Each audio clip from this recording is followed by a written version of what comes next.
This show is powered by CertSign. 5OS cu Sorin Badea. 5 minutes 5 minutes of It's like a new video.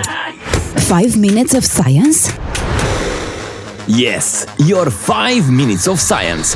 Salutare! Sorin Badea sunt și aici găsești principalele informații științifice ale zilei. Să nu pierdem timpul și să pornim în călătoria noastră. Avem 5 știri pe zi și un răspuns esențial la o întrebare arzătoare. Așa că, hai să începem! Standing by for launch command. Pocket News. T-minus 2 minutes. Pocket News and Rocket News. Un studiu finanțat de Agenția Spațială Americană pregătește lansarea unei sonde pentru observarea bulei protectoare pe care Soarele o menține în jurul sistemului solar. Totodată se dorește și explorarea spațiului interstelar care se întinde dincolo de marginile acesteia, informează jurnaliștii. Numită Interstellar Probe, sonda va ajunge în spațiul interstelar local, care este necunoscut și la care omenirea nu a ajuns niciodată, după cum a declarat într-un comunicat Elena Provornikova, cercetător la Universitatea Johns Hopkins. Această zonă se extinde dincolo de heliosferă, un strat aflat în jurul sistemului solar. Până acum, doar 2 sonde au traversat heliosfera, intrând în spațiul interstelar, Voyager 1 și Voyager 2 în 2012, respectiv 2018, după o călătorie de câteva decenii. Acum însă cele 2 sonde gemene, care inițial nu au fost destinate pentru astfel de călătorie, se apropie de finalul parcursului lor. Parlamentul European a votat programul pentru cercetare și inovare Orizont Europa pentru perioada 2021-2027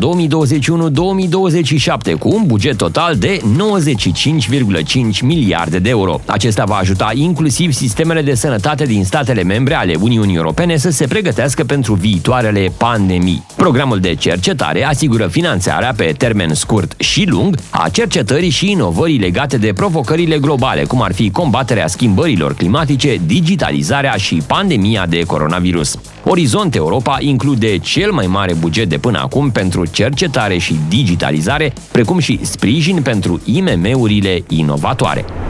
Cursa spațială dintre cei mai bogați 2 oameni din lume s-a intensificat și a intrat într-o nouă etapă. Și asta după ce CEO-ul SpaceX și Tesla, Elon Musk, a ironizat încercarea miliardarului Jeff Bezos de a contesta în instanță un contract acordat de NASA, informează Reuters. Cei 2 miliardari care încearcă să lanseze rachete capabile să atingă orbite foarte înalte au concurat pentru a obține un contract important acordat de guvernul american unei companii care trebuie să construiască un vehicul spațial. Acesta va avea misiunea de a transporta echipaje de astronauți pe Selena cel mai devreme în 2024. Elon Musk a obținut contractul, iar Jeff Bezos nu a fost deloc bucuros. Astfel, reprezentanții Blue Origin au depus o contestație în care au acuzat NASA că a modificat criteriile de eligibilitate pentru ofertanți în ultimul moment. Elon Musk a reacționat publicând pe Twitter următorul mesaj: "Nu poți să o ridici pe orbită. LOL", a spus el cu referire la rachetele Blue Origin.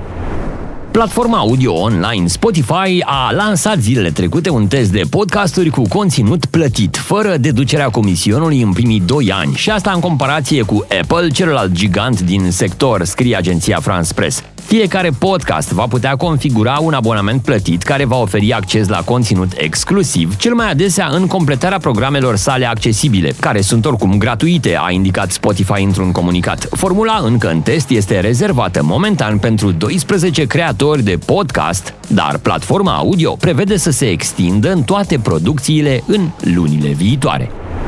Creatorii de conținut de pe Instagram vor avea la dispoziție mai multe instrumente oficiale prin care pot câștiga banii pe cont propriu sau promovând serviciile și produsele brandurilor. Mark Zuckerberg, în persoană, a ținut să anunțe o serie de instrumente pe care Instagram le va lansa în viitor și care vor putea fi folosite de creatorii de conținut pentru a-și crește veniturile. Prima pe listă este o așa zisă piață organizată de Instagram, în care își vor da întâlnire creatorii și brandurile. Aici, brandurile vor găsi și vor putea alege creatorii potriviți pentru răspândirea și promovarea mesajelor de marketing ori a produselor vândute. Acestea au fost cele 5 idei de astăzi. Urmează și rubrica noastră cu invitat. 1Q, adică o întrebare și un răspuns. Astăzi răspunsul este generat de expertul CertSign, Alina Ghergu. 1Q. Întrebarea de astăzi este foarte simplă. Poate fi semnat același document cu o semnătură electronică și una olografă? Poate fi semnat un document și cu semnătură electronică și cu semnătură olografă? Nu este recomandat, deoarece actul trebuie păstrat atât fizic cât și electronic și nu va exista o formă care să conțină toate semnăturile. Semnătura electronică calificată este validă și verificabilă atâta timp cât ea rămâne în format digital. Semnătura electronică nu poate fi transpusă pe hârtie, ea fiind legată matematic de datele electronice care au fost semnate. Pe scurt, pentru ca documentul să fie ușor probat și pentru a face dovada sigură a validității și existenței sale, toți semnatarii trebuie să aibă semnătură electronică calificată.